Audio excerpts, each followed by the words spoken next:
Después de la muerte de Alejandro Magno en el 323 a.C., el imperio que había construido se derrumba a una velocidad enorme. Esto no pasa ni por presiones externas, ni por invasiones extranjeras, ni tampoco por rebeliones internas, sino por la propia codicia de sus generales, los que se van a llamar los diádocos. No pasa mucho tiempo hasta que los diádocos empiezan a luchar entre sí y eventualmente, de la gran cantidad de sátrapas y generales, terminan quedando solo 5 que se dividen todo el imperio que había construido el gran conquistador macedonio. Casandro en Macedonia, Lisímaco en Tracia, Antígono en Asia, Seleuco en la Mesopotamia y Persia, y Ptolomeo en Egipto. Estos son los 5 reinos de los sucesores, llamados reinos porque cada uno de estos líderes que les nombré van a asumir el título de rey. Se daba inicio formalmente al período helenístico, un período en el cual cada uno de estos reinos de los sucesores de Alejandro van a competir entre sí, pero no solo militarmente, sino también en cuanto a la grandiosidad de los reinos que controlan.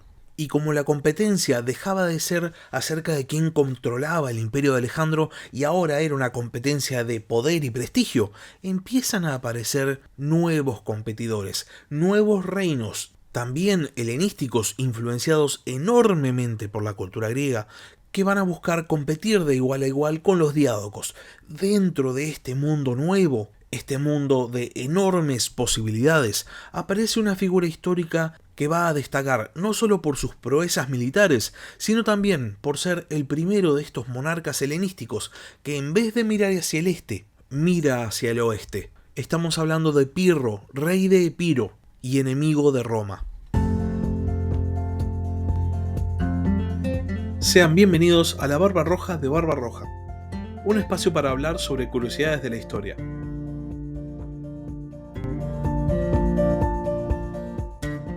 El período helenístico tiene una característica fundamental. Es un momento de gran interacción entre las diferentes culturas que habitaban en la cuenca del Mediterráneo. Ya de por sí, en sus conquistas, Alejandro había fundado una gran cantidad de ciudades nuevas a lo largo de su nuevo imperio, y estas ciudades iban a ser habitadas no solo por macedonios, no solo por griegos, sino también por los diferentes pueblos que habitaban su imperio. Y esta idea había sido replicada por los reinos de los diádocos, promoviendo una interacción constante, una interacción del día a día entre los diferentes pueblos que habitaban el este del Mediterráneo. Hay otra característica muy importante del periodo helenístico que es el concepto de rey, específicamente del rey helenístico. El rey helenístico no solo era un gran guerrero, no solo era un gran general, sino también era, aunque sea en imagen, una persona culta, un sabio. El monarca helenístico tenía que promover la cultura, promover la educación y de esa manera también promover la propia grandeza de su reino y de la cultura griega. Estos atributos del monarca helenístico habían salido directamente de la imagen que se tenía de Alejandro Magno, y los diádocos estaban muy interesados en ser retratados de la misma manera. Por este motivo, los diádocos no solo competían en el ámbito militar, no solo luchaban en enormes guerras del mundo antiguo, sino también competían en prestigio, y muchas veces ese prestigio se medía también en fama. Esto hacía del periodo helenístico un momento de grandes oportunidades para el surgimiento de nuevos reinos, de nuevas potencias competidoras, siempre que pudiesen mantenerse cabeza a cabeza con los reinos de los sucesores, y también es un periodo de grandes oportunidades para el surgimiento de nuevos hombres, de nuevas figuras históricas, como es el caso del protagonista de nuestro capítulo de hoy, Pirro de Epiro, quien no solo va a ser un monarca famoso, no solo va a conseguir grandes hazañas militares, sino que también, a su vez, va a ser el encargado de alguna manera de llevar al helenismo hacia el oeste. Pero no nos adelantemos, empecemos hablando de los primeros años de su vida. Pirro nace en el año 319 a.C. en el reino de Epiro, que es el reino del cual provenía Olimpia, la madre de Alejandro Magno. De hecho, el padre de Pirro, Eácides I de Epiro, había sucedido en el trono de Epiro a Alejandro de Epiro, hermano de Olimpia, y por ende tío de Alejandro Magno. Esta cercanía con la familia real macedonia va a marcar desde el principio el destino de Pirro. En el año 317 a.C., cuando Casandro, hijo de Antípatro, y Olimpia se enemistan, Eácides I de Epiro marcha hacia Macedonia en apoyo de su prima. Y después de que Casandro termina ganando la lucha de poder por Macedonia, Eácides vuelve a Epiro, pero los epirotas, con el fin de no tener problemas con el nuevo monarca macedonio, lo despojan de su trono. Se produce una especie de purga contra los que apoyaban a Eácides, y el propio Pirro, con solamente 2 años de edad, se tiene que ir de Epiro y termina refugiado en la corte del rey Glaucias de los Taulantianos, una tribu iliria. En el año 313 a.C., Eácides vuelve a Epiro y logra formar un ejército, con el fin de recuperar su trono. Sin embargo, Casandro de Macedonia envía un ejército con su hermano Filipo a la cabeza para hacer frente al rey que había vuelto. Filipo logra derrotar 2 veces a Eácides, y después de la segunda derrota, al poco tiempo, el padre de Pirro termina muriendo por las heridas recibidas en las batallas. Casandro entonces se va a dirigir al rey Glaucias y le va a pedir que le entregue a Pirro. Sin embargo, Glaucias se niega. Ahora bien, por suerte para Pirro, este era el periodo helenístico, un periodo de constantes guerras y constantes cambios políticos, donde muy pocos reyes conseguían mantener el trono mucho tiempo. Y en este periodo específicamente, Demetrio, hijo de Antígono, logra derrotar a Casandro y se hace con el control de Grecia. Glaucias entonces se da cuenta de que es un momento muy oportuno e instaura a Pirro en el trono de Epiro. Pirro tenía solamente 11 años y había logrado, gracias a la intervención externa, recuperar el trono de su padre. Sin embargo, una vez más, en el periodo helenístico los cambios políticos se daban muy a menudo y los monarcas no lograban retener los tronos demasiado tiempo. Pirro viaja a la corte de Glaucias cuando tenía 17 años para asistir a un casamiento, y los epirotas aprovechan la ocasión para reinstaurar al anterior rey, Neoptólemo, en el trono de Epiro. Pirro, entendiendo que no tenía país al cual volver, decide ponerse al servicio de Demetrio, hijo de Antígono, aquel que había derrotado al enemigo de su familia, Casandro. Demetrio se encontraba en Grecia, pero ya estaba realizando los preparativos para dirigirse a Asia, para apoyar a su padre en una enorme batalla que estaba por venir, la batalla de Ipsos del año 301 a.C. La batalla de Ipsos es uno de esos grandes momentos de la historia en los cuales se juega el todo por el todo. De la gran cantidad de sucesores de Alejandro, habían quedado solo 5 competidores que ya a este punto se habían declarado reyes. Antígono en Asia Menor y el Levante Mediterráneo, Casandro en Macedonia, Lisímaco en Tracia, Seleuco en Mesopotamia y Persia, y Ptolomeo en Egipto. Estos 5 reyes habían seguido compitiendo por la supremacía, y de todos el más poderoso era sin dudas Antígono. Es por este motivo que el resto de los diádocos deciden enfrentarlo, jugarse el todo por el todo en una gran batalla. Si Antígono ganaba, iba a poder conseguir reunificar el imperio de Alejandro. El resto de los diádocos entonces sabían que esta lucha era por la propia supervivencia de sus reinos. En definitiva, en Ipsos iban a combatir los grandes monarcas de la época y por lo tanto esta batalla iba a ser un enorme evento. Iban a estar los más grandes ejércitos de la época, los guerreros más importantes, y Pirro, con solo 18 años, ocupa una posición de honor, combatiendo en el ala derecha del ejército de Antígono bajo las órdenes directas de Demetrio. Plutarco nos cuenta que el ejército de Antígono contaba con 70.000 hombres de infantería, 10.000 hombres de caballería y 75 elefantes, y por otro lado el ejército de los diádocos aliados contaba con 64.000 de infantería, 15.000 de caballería, 400 elefantes y 120 carros de guerra. Estamos hablando de un número de tropas que solo se va a alcanzar, salvo contadas excepciones, en el periodo de las guerras civiles de la tardía República Romana. Era una verdadera batalla mundial. Había soldados de todas las naciones que componían los reinos de los diádocos, y Pirro ocupaba una posición de honor. Hay un relato que cuenta un supuesto sueño que Antígono tuvo la noche antes de la batalla, que dice que soñó con Alejandro Magno, que se le presenta y le pregunta ¿cuál va a ser tu grito de batalla mañana? Y Antígono le responde Zeus y a la victoria. Y se cuenta que Alejandro entonces en esta aparición le da la espalda y dice: entonces yo me voy con tus adversarios, porque ellos me recibirán con los honores que me son debidos. Esto obviamente tiene grandes tintes de propaganda política, seguramente de los propios diádocos, que decían: nosotros somos los que en verdad estamos luchando por el legado de Alejandro, mientras que Antígono quiere forjar un legado propio. Sea como fuere, la batalla inicia con un choque entre las fuerzas de elefantes. Demetrio entonces dirige su ala derecha de caballería rumbo al ala izquierda del ejército de los diádocos aliados, que estaba comandada por Antíoco, hijo de Seleuco. Demetrio consigue hacer retroceder a Antíoco, de hecho Antíoco termina huyendo, y Pirro en esta acción parece que se luce particularmente. Cuestión que cuando Demetrio quería volver hacia la posición donde estaba su caballería inicialmente, los diádocos le cruzan una línea de elefantes impidiéndole el paso. De esta manera, el flanco derecho de Antígono quedaba desprotegido porque Demetrio tenía que ocupar esa posición. Cuando la falange de los diádocos y la falange de Antígono chocan, Seleuco aprovecha que el flanco derecho de Antígono estaba desprotegido por la ausencia de Demetrio y finge cargas de caballería contra este flanco con el fin de desmoralizar a la falange antigónida.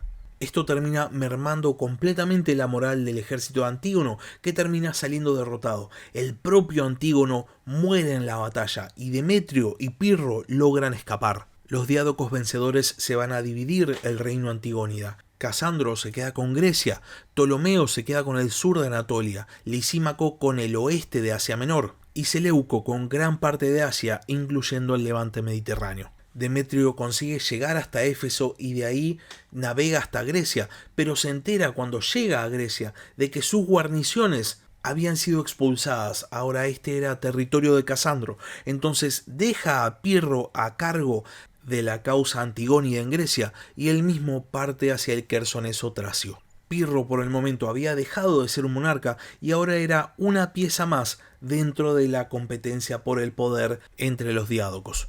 Demetrio logra hacer pie y consigue recuperar bastante importancia, y entonces consigue firmar un tratado de paz con Ptolomeo en el año 298 a.C.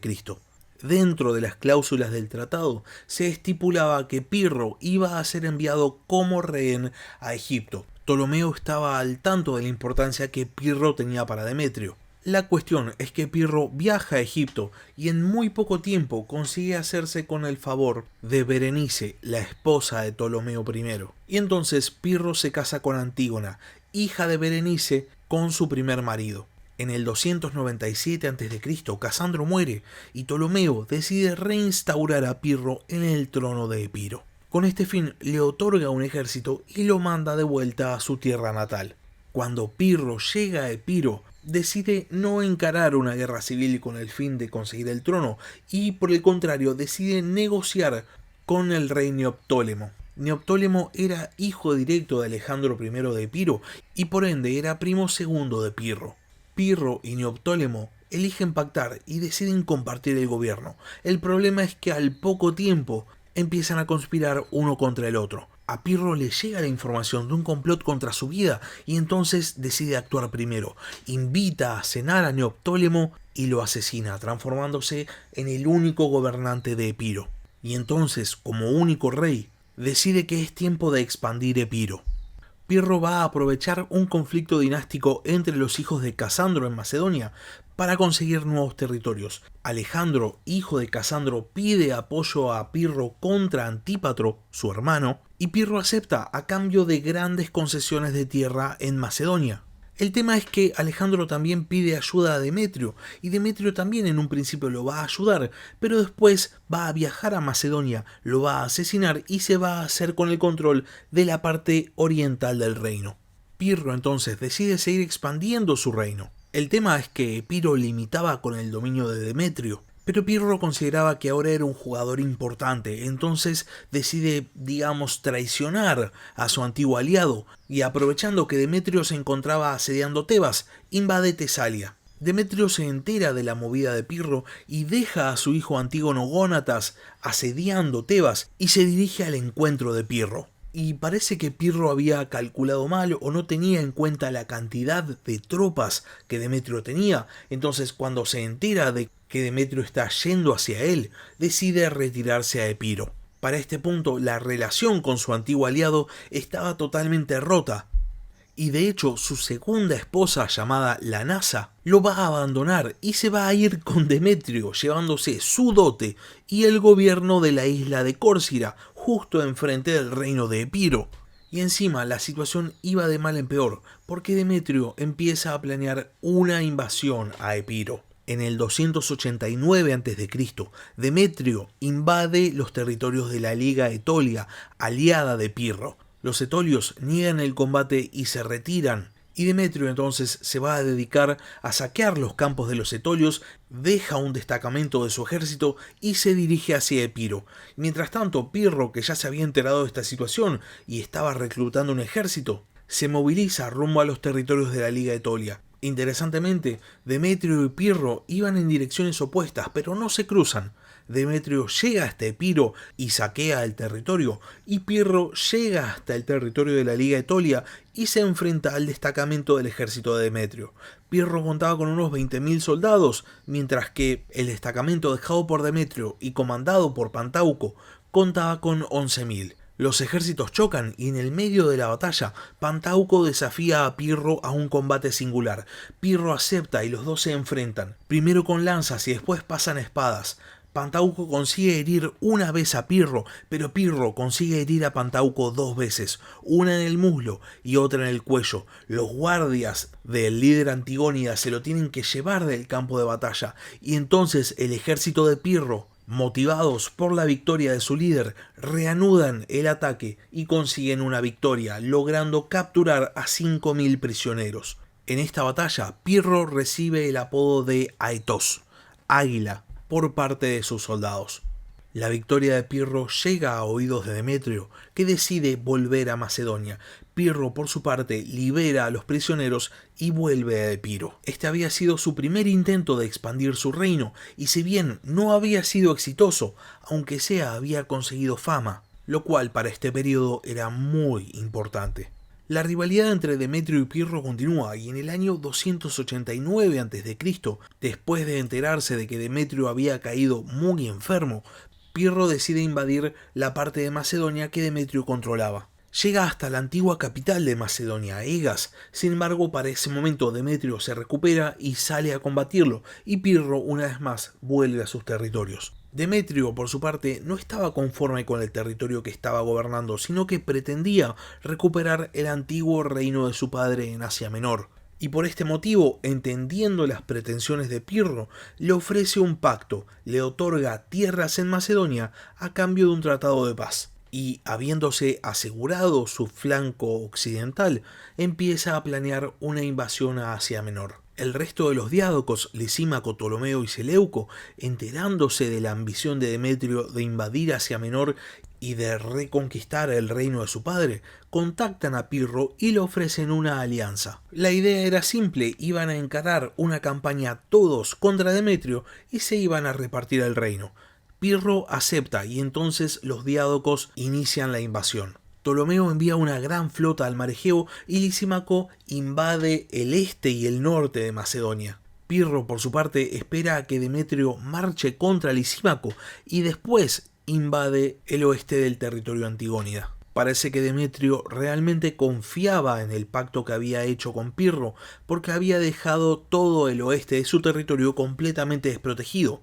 Demetrio se enfrenta a Lisímaco en Anfípolis y consigue derrotarlo. Sin embargo, para este momento se entera de que Pirro había invadido su reino y su ejército se rebela. Demetrio intenta comandarlos contra Pirro, pero al llegar cambian de bando. Demetrio entonces tiene que huir y Lisímaco y Pirro deciden dividirse Macedonia. Demetrio va a llegar hasta la Hélade, va a conseguir reclutar un ejército y va a asediar Atenas.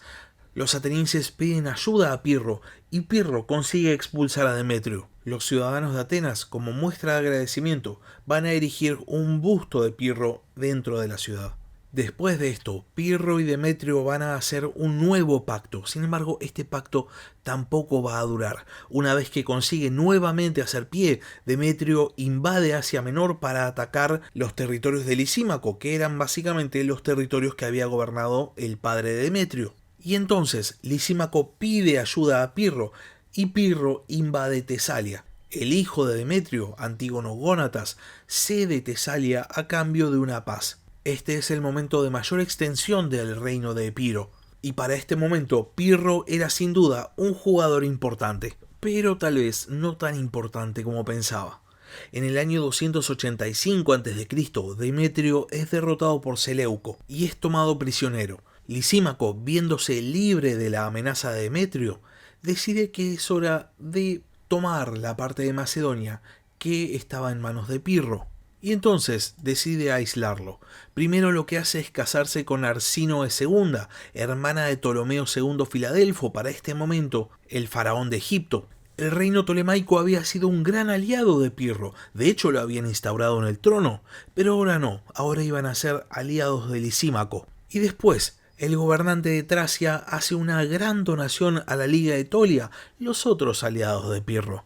De esta manera, Pirro quedaba totalmente aislado y se alía con Antígono Gónatas, el hijo de Demetrio. En el año 284 a.C., Lisímaco invade los territorios macedonios de Pirro con un enorme ejército. Pirro, viéndose completamente superado, se retira de Macedonia y se junta con Antígono Gónatas. Y entonces, Lisímaco empieza una campaña de propaganda entre los macedonios.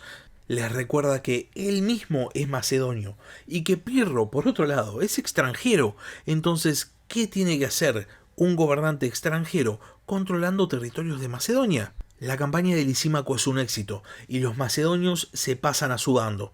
Pirro entonces tiene que retirarse de Epiro y de esta manera su competencia con los reinos de los diádocos llega a su fin. Había sido superado. Finalmente, en el año 284 a.C., mientras Pirro no se encontraba en Epiro, el reino es invadido por Lisímaco y es saqueado.